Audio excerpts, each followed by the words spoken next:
उत्तराखंड कांग्रेस में फिर सियासी भूचाल। हरीश रावत ने इशारों इशारों में कांग्रेस के एक बड़े नेता को सुनाई खरी खोटी। बोले शादियों में जाकर वो नेता भला बुरा कहकर पहुंचता है घर। उत्तराखंड कांग्रेस का हाल फिलहाल वही है जो विधानसभा चुनाव में था। एक तरफ धामी सरकार ने 100 दिन का जश्न मना लिया तो दूसरी ओर कांग्रेस अभी भी सदमे से बाहर नहीं निकल पाई है। अब हरीश रावत की एक पोस्ट वायरल हो रही है जिसमें वो उत्तराखंड कांग्रेस के एक दिग्गज नेता को खूब सुना रहे हैं। हरीश रावत ने बिना नाम लिए उस नेता के बारे में कहा कि कुछ लोग जब शादी पार्टी में जा रहे हैं तो वहां लोगों से कहते हैं कि हरीश रावत ने हमें विधानसभा चुनाव हरा दिया और अगर हरीश रावत ना होता तो कांग्रेस जीत जाती। हरीश रावत ने कहा कि ये नेता कांग्रेस का बड़ा नेता है और उत्तराखंड कांग्रेस का पूर्व अध्यक्ष भी रह चुका है।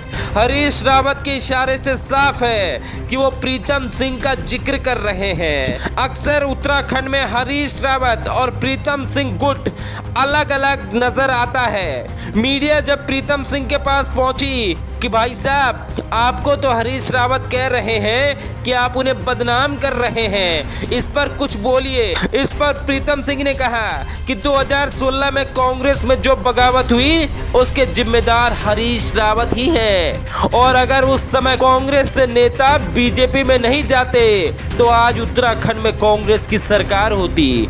प्रीतम सिंह ने आगे कहा चलो हरीश रावत की जुबान में कम से कम मैं तो रहता हूँ।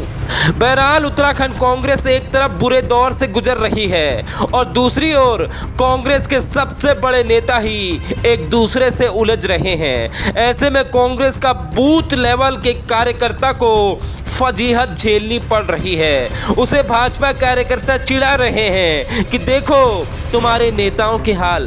बहरहाल कांग्रेस के अंदर खाने ही हरीश रावत को विधानसभा चुनाव में हार का जिम्मेदार ठहराया जा रहा है। तो हरीश रावत कहते हैं कि मुस्लिम यूनिवर्सिटी का जो षड्यंत्र भाजपा ने चुनाव में उनके खिलाफ चलाया था उसकी वजह से माहौल बदल गया और लोग समझने लगे कि हरीश रावत आएंगे तो मुस्लिम यूनिवर्सिटी बनाएंगे। इसी वजह से पूरा खेल बदल गया। हरीश रावत अब इसके खिलाफ कोर्ट भी जाने वाले हैं। उत्तराखंड कांग्रेस को चाहिए था कि इतनी बड़ी हार हुई इस पर बैठकें होती, मंथन होता, लेकिन ऐसा कुछ नहीं हुआ। हुआ तो बस एक दूसरे पर छिछालेदार।